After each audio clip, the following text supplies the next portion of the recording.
आणि काका आणि पुतण्याचं नातं कसं असलं पाहिजे त्याचं ज्वलंत उदाहरण आज या स्टेजवरती आहे.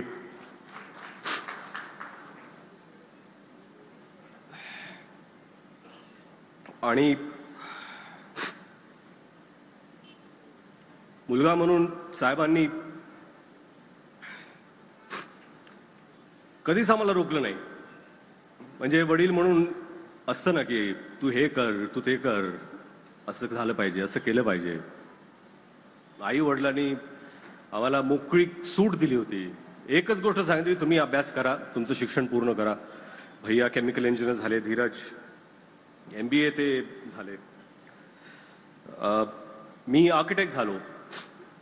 परंतु मला वाटतं की त्यांच्याकडून ही गोष्ट शिकण्यासारखी होती की मुलांवर कधी कुठल्याही गोष्टीचा दबाव आणण्याची गरज नाही. त्यांची स्वप्ने त्यांना जगू द्यावी, त्यांना आयुष्यात जे करायचं आहे ते करू द्यावं. आपण खंबीरपणे फक्त त्यांना जिथे उडायचे त्यांच्या उडाणासाठी, भरारीसाठी आपण फक्त हवा द्यावी, तेवढंच काम त्यांनी केलं.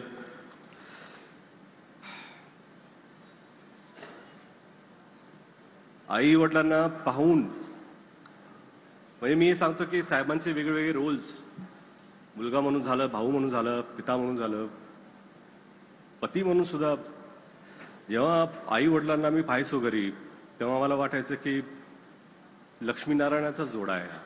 आणि मला वाटतं की प्रत्येकाला वाटतं आपले आई वडील हे लक्ष्मीनारायणच आहेत. आणि कधीही कुठले अपशब्द घरी वापरले नाहीत, कधीही कुठल्या वरच्या स्तरावर कधी बोलणं झालं नाही.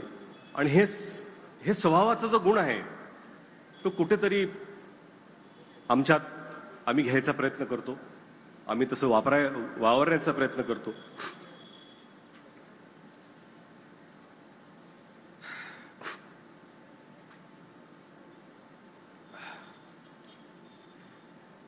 बोलण्यासारखं बरंच आहे. राजकीय त्यांच्या कारकिर्दीत काय काय झालंय इथले मान्यवर बरंच बोलतील. पण तुम्हाला एवढं सांगायचंय की साहेबांचा पुतळा इथे आहे. त्यांच्याकडून आपण खरंच प्रेरणा घेतली पाहिजे. कार्य म्हणून तर घ्याच, परंतु विलासराव देशमुख एक व्यक्ती म्हणून तुम्ही प्रेरणा घ्यावी, एवढीच अपेक्षा करतो. परत एकदा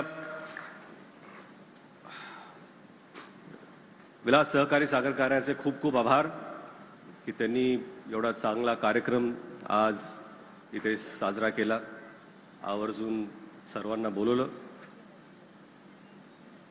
अमित भैया, तुमच्याकडून लातूरच्या तर खूप अपेक्षा आहेतच, पण मला वाटतंय की तुमच्याकडून महाराष्ट्राच्याही खूप अपेक्षा आहेत.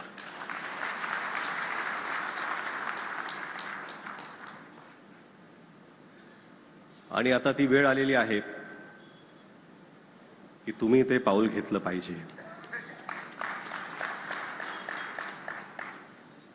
तुमच्यासाठी खूप खूप शुभेच्छा भैया.